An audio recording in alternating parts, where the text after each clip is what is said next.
عن سمرة بن جندب رضي الله عنه عن النبي صلى الله عليه وسلم في الرؤيا قال أما الذي يثلب رأسه بالحجر فإنه يأخذ القرآن فيرفضه وينام عن الصلاة المكتوبة আল্লাহ নবী একদিন স্বপ্নে দেখলেন দুই ব্যক্তির মাথাকে পাথর দিয়ে দ্বিখণ্ডিত করা হচ্ছে।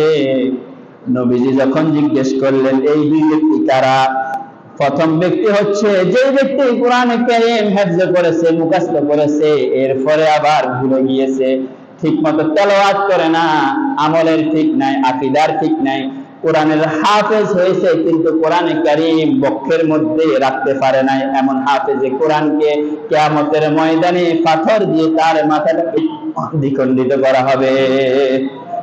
এরপরে দ্বিতীয় নম্বরে হচ্ছে যারা আজান শুনেছে কিন্তু নামাজ পড়ে না, আজান শুনেছে কিন্তু নামাজ না পড়ে ঘুমিয়ে থাকে, এমন ব্যক্তিকে কিয়ামতের ময়দানে তার মাথাটা পাথর দিয়ে দ্বিখণ্ডিত করা হবে। নাউজুবিল্লাহ।